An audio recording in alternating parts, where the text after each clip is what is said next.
Okay, so a sad story is these boxes aren't even mine. When these released, I had absolutely no money to buy these. I couldn't even buy them for the retail price of $2.20. I had $0.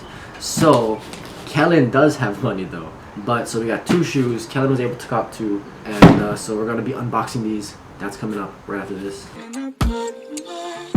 Is it too much to ask for?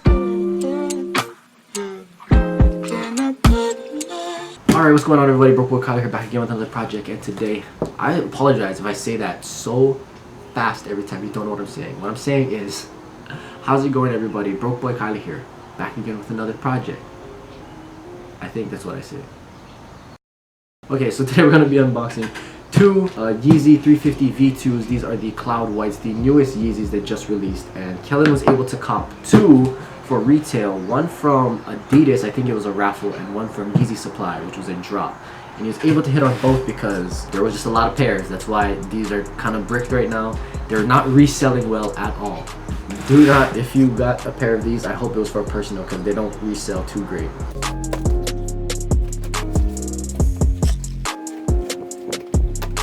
Alright, so I don't know which one is from Yeezy Supply and which one is from Adidas, but we're just gonna jump into this one. So, I mean, if you're really just about the whole resale thing, then you want to go for a specific size. And so the money range or the money sizes is probably like about, I'd say size 7 to 9.5, I want to say. It's usually around there for Yeezys, so if you want to resell, 7 to 9.5 is about where you should be. 8 and 8.5 usually do really well. Kellen got these in a size 10, which is his size. So you would think it's a personal cop, but I guess he's selling them. I don't know. I think he should have just copped these for the personal. And I understand he did two in order to increase his chances. I don't think he meant to hit on two pairs. He just, he just wanted to get one. He figured one out of the two would hit, but he hit on both, which just shows you that this was kind of like a GR. This is pretty much a pretty general release. I mean, I think it was easy for anybody to cop these, to be honest. So first, why did I take this out? What the heck am I doing? That was done. Alright, so here's the first.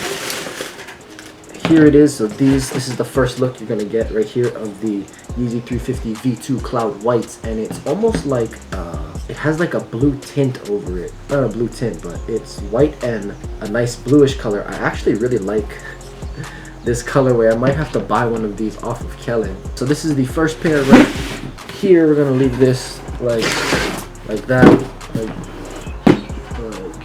Let me try to do something aesthetic here. Okay, yeah, that's good. Alright. Next one. What? I think you just pulled these. Oh yeah, that seems about right. Alright, cool.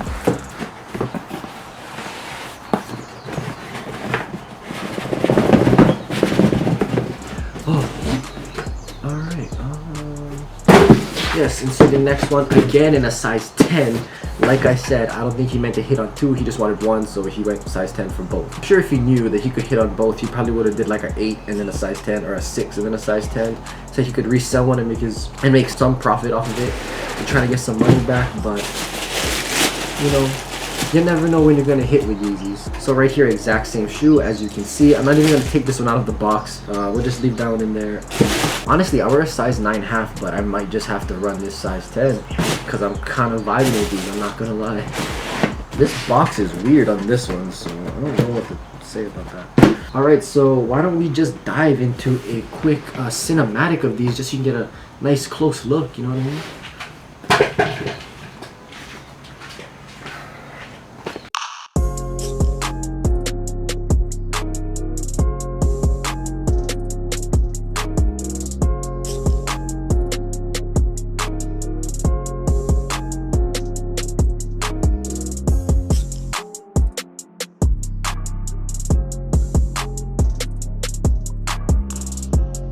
Alright, so that was the nice close-up of the Yeezy that you got to see. I do think that this is a really nice shoe. I do like the colors on it. I like the different tones of blue. It's a little bit lighter up here and darker on these sides over here. I think it's a nice colorway. However, they did break. Probably because they were I would assume because there are just a lot of pairs, they're easy to comp, because I don't think people think this is an ugly shoe necessarily. It's just, you know, it's nothing like really new or nothing crazy, so that the Yeezy craze is kind of dying out. So, but yeah, I already spoke about the no back tab, no pull tab, no heel tab, whatever you want to call it, and the transparent strip that are the features of this version of the V2. It has a lot more padding back here on the heel, makes it a little bit more comfortable, and so this is the non-reflectives. Both pairs are in the non-reflective. There is a reflective colorway, which, as you know, the reflective pairs always go crazy on resale. You already know. So if you had the reflectives, that'd be a different story. But the reflectives are super hard to get. I don't know anybody personally that has ever caught the reflective pair yet. I know a lot of my friends are trying for it. I know Kobe is trying to get a reflective pair. I think it was a reflective all black. But anyway, so this is the non-reflective pair. However, it doesn't have the reflective laces like how my Landmarks do, which is interesting. That might be another reason why these aren't reselling that well, because they don't have the reflective laces or anything like that. But regardless, I personally think this is a pretty nice shoe. Size 10, they are reselling for,